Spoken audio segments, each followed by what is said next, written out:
நீங்கள் இன்றைக்கி வந்து உட்காந்து இருக்கும்போது ராஜா சார் வந்து ஜெயிக்கணும் அப்படின்னு நான் ப்ரே பண்ணுறேன்ல, அது காரணம் என்னென்னா, ஏற்கனவே வந்த நிறையா தயாரிப்பாளர்கள் ஜெயிக்கலைன்றப்போ அவங்க படுற வலியும் கஷ்டம் எனக்கு நல்லா தெரியும்.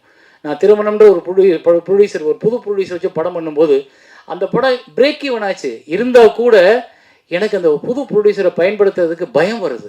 ஏன்னா அது அவர் உழைச்ச பணம், அவர் குடும்பம் ஒரு நம்பிக்கையோடு காத்திருக்கிற பணம். அவர் ஒரு குடும்பத்திலேருந்து ஒரு பணத்தை பிடுங்கி ஏதோ ஒரு தாகத்தில் நம்ம ஒரு சினிமா ப்ரொடியூசரை வந்து கொண்டாந்து போடுற பணம். ஆனால் அதை இங்கே ஜெயிச்சு திருப்பி மீட்டு எடுக்கிறதுக்கு அந்த தயாரிப்பாளருக்கு வழி இருக்கான்னா இல்லை.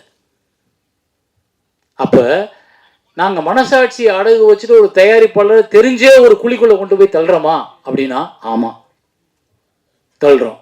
அது யார் பிழைக்கிறதுக்கு? இங்கே இருக்கிற 120 டெக்னீஷியனும் பொழைச்சிட்டு போயிடுவாங்க. இவங்க யாரும் சம்பளம் வாங்க வேலை பார்க்க போகிறதில்ல. டெக்னீஷியன் சவுண்ட் இன்ஜினியர்லேருந்து ப்ரொடக்ஷன் வரைக்கும் எல்லாரும் காசை கொடுத்தா தான் வேலை. ஆனால் அது எல்லாத்தையும் ஒரு ப்ரொடியூசர் திரும்ப வரும்ன்ற கனவுல கொண்டு வந்து போடும்போது எல்லாம் வாங்கிக்கிட்டு முடிச்சுட்டு நன்றி சார்ன்ட்டு போயிடும். அந்த படத்தை வச்சுட்டு ஒரு ப்ரொடியூசர் தனியாக நிற்கிறாரு. இதை எங்கே கொண்டு ரிலீஸ் பண்ணுறது? எத்தனை ஷோ கொடுப்பாங்க? எத்தனை தேட்டர் கொடுப்பாங்க? எப்போ சொல்லுவாங்க ஷோ இதுன்னு? என்னமே தெரியாது. அப்போ இதுக்கெல்லாம் காரணம் என்னென்னா, ஒழுங்குபடுத்தப்படாத சினிமாவிற்குள் நிறைய பேர் முண்டி அடித்து ஓடிட்டுருக்கோம். டெய்லி நம்ம டிராஃபிக்கில் போகிற மாதிரி எல்லாரும் என்ன இவ்வளோ டிராஃபிக்கு, என்ன இவ்வளோ டிராஃபிக்கு நம்ம கேட்போம் போகும்போதே. ஆனால் நம்மளும் அந்த டிராஃபிக்குள்ள ஒரு ஆளாக இருக்கும்.